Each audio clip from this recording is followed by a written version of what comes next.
मी मारुती शिवाजी शिंदे प्रभाग क्रमांक 13 मधील विजयी उमेदवारांचे आम्ही इथल्या प्रभागातील सर्व नागरिकांच्या वतीने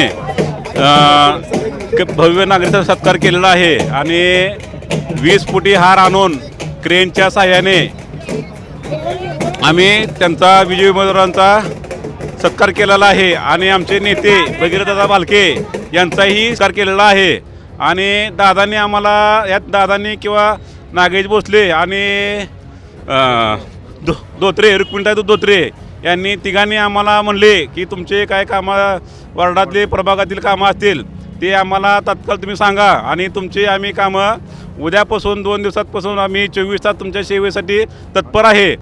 आणि आजपासून जे प्रभागातील कामं ठप्प झालेले आहेत थांबलेले आहेत ते कामं तात्काळ सुरू करणार असे आम्हाला भगीरथ दादा म्हणले सांगितलं त्यांनी की तुमचे कामं सगळे पूर्ण करून घेतो म्हणून।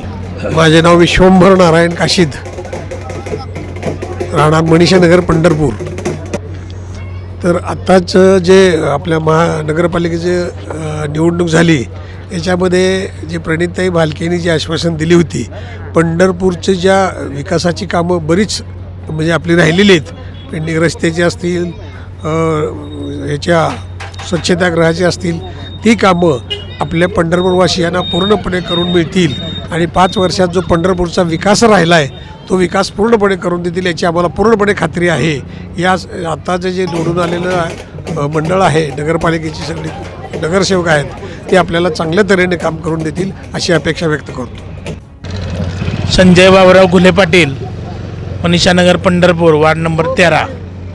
नुकतीच पंढरपूर नगरपालिका इलेक्शन झालं आहे आणि सर्वसामान्य जनतेनं प्रणितताई भालके आणि आमच्या वार्ड नंबर 13मधून नागेश काका भोसले आणि रुक्मिणीताई धोत्रे यांना बहुमताने निवडून दिलं।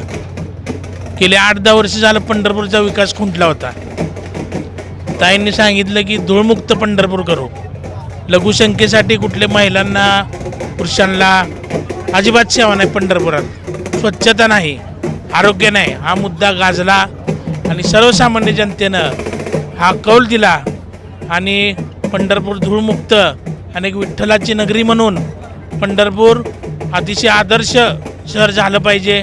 शिर्डीच्या धर्तीवर किंवा बालाजी असेल, नाशिक अशा मोठ्या शहर, पंढरपूर ही दक्षिण काशी समजली जाते, परंतु पंढरपूरमध्ये अजिबात व्यवस्था नाही, आरोग्याची चिंता आहे, वारी झाले की लोक इथले आजारी पडतात, मग आजपर्यंत स्वच्छता नाही।